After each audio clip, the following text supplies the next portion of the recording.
Hello lovely people, I am Priyanka Chaudhary and welcome back to my channel. I hope you are fine and doing great. Well, in this video I am going to share with you a topic that I think most of you people would like to know about, and that is there are so many people out there who actually want to learn English but they don't know how to start learning English. What should be their first step towards learning this language? They are kind of confused.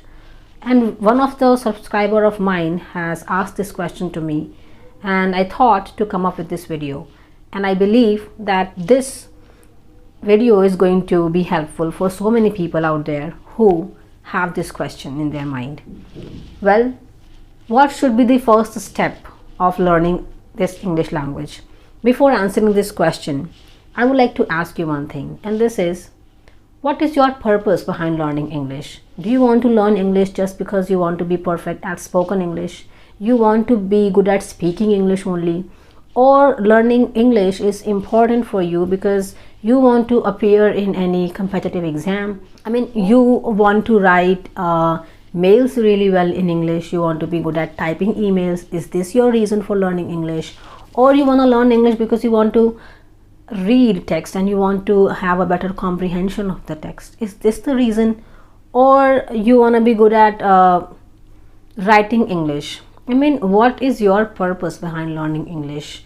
You should be clear about it. Accordingly, you need to decide these steps. In this video, I am going to focus on learning English as a subject, not as a language, because learning English as a language does not require any pattern or any step. I would say you can learn any language just by speaking, listening to that language, by practicing to speak a lot, right?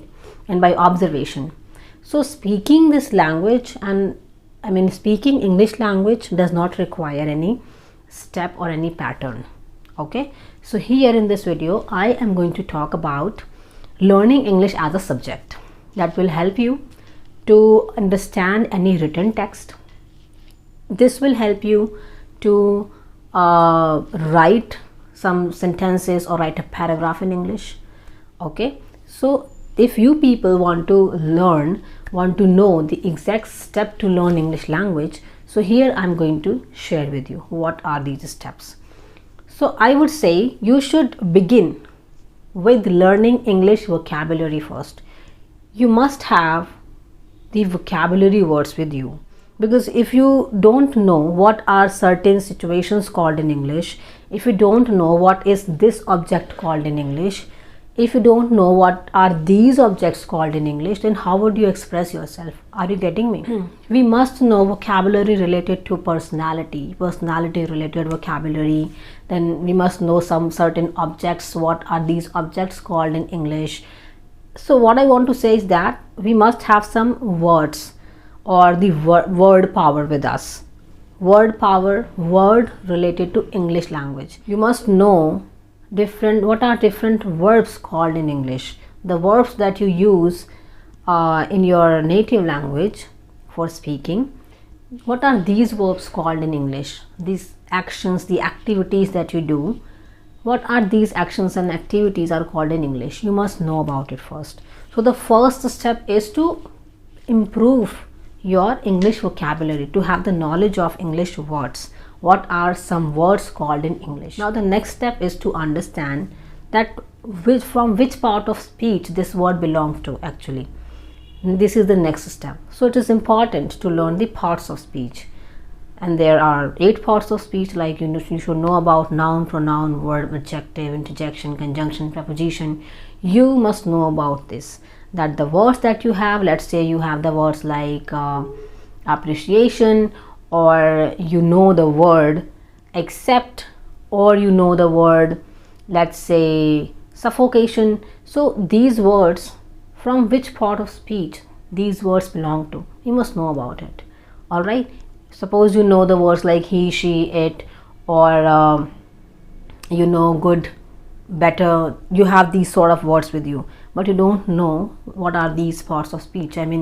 From which part of speech these words belong to. Then it is going to be difficult for you to understand this language really well. Okay, So the second step is part of speech, and the next step is going to be learning about sentence. What is sentence? What is a sentence structure? How are sentences framed? How many kinds of sentences are there? You must know about it. So this is going to be the next step. Learn about sentence formation. How are sentences framed? So in the first step you had the words with you. In the second step you try to learn about the words in detail, that from which part of speech these words belong to. And then third step you are going to put all these words in framing sentences. Okay, this will be your third step. And the next step is going to be learning about be verbs. And what are these be verbs? Be verbs are like is, am, are, was, were, or shall, will, has, have. So these are called be verbs. We must know about be verbs and how these be verbs actually used in English language, in English sentence formation. We must know about it. So then you need to learn about be verbs in detail. Then you can learn about articles, use of a and the. How are these articles used while framing sentences in English? You must know about articles. Later on you can start working on tense, which is a crucial part of English language. Tense is really important to focus upon. So tense is the next step. After studying tense, you can start learning modals. Modals consist of can, could, may, might, should. There are so many modals, like ought to is there, dare is there. So then you should know about modals. Next is preposition. Learn about preposition in detail. Yes, in detail, in depth. If you really want to comprehend a written text, then yes, you should know about the preposition really well. Study preposition. And after covering preposition, you can start working on or learning active passive voice. It is really important to understand passive voice. Actually what happens, if you would have read newspapers, then you would have noticed that the sentences in newspapers are written in passive voice. Passive voice is a formal way of saying sentences, a formal way of expressing yourself. Saying sentences in passive voice is very formal. Okay, so if you know how to frame sentences in passive voice, it is going to be really helpful for you at your workplace as well. It sounds really formal when you speak your sentences, when you speak English using passive voice. And even if you're writing anything using passive voice, it is very official and formal when you speak or write anything in passive voice. So it's important to understand voice. After learning passive voice, you can move on to learning speech, direct and indirect speech if you want to. And see, learning speech is not that much relevant from the speaking point of view. It is going to be important if you want to be good at writing a paragraph in English. If you want to write or report something in English, then it is going to be really important. Alright. So if you do not want to stress a lot on speech, it is okay, you can avoid this. It is not very much important, all right, unless and until you are preparing for the competitive exams. If you are preparing for any competitive exam, then you must focus on each and every part of English grammar. Yes. Now after learning speech, the next step is going to be, and yes, throughout this process, throughout this journey of learning English and the steps that I have mentioned here, in the middle of these steps, you can also study and learn about the phrasal verbs. Alright, now what are these phrasal verbs? Phrasal verbs are like these, and how these phrasal verbs are used in sentences. Keep reading about these phrasal verbs in the middle of these steps. Okay, and keep studying about the punctuation as well. Why you will be reading about the sentence formation, at the same time you will be reading about punctuation, that where should we mark full stop, where should we mark comma or semicolon or colon or hyphen. All right, these all come under the topic of punctuation. Now what are the other things like the comparative degrees?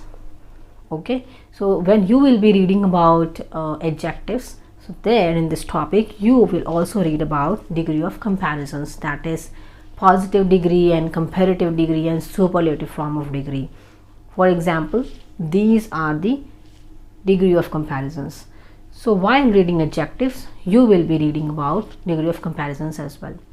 So the moment you will be reading about part of speech, you need to read it in detail. Read about noun in detail, pronoun in detail, specifically like adjective. It is an important topic to study about in detail. Or preposition, you must know about it, and conjunction, you need to pay attention on this topic as well. So these are, and verb as well. We must know about verbs in detail too, because verbs play a tremendous role in speaking English language. So these are certain steps that you have to follow for learning English language. And I hope you got the solution of your question that how should we start learning English. Follow all these steps and let me know, is it going to be helpful to you or not? Let me know in the comment section below. I'll see you in the next video. Till then, bye bye. Take care.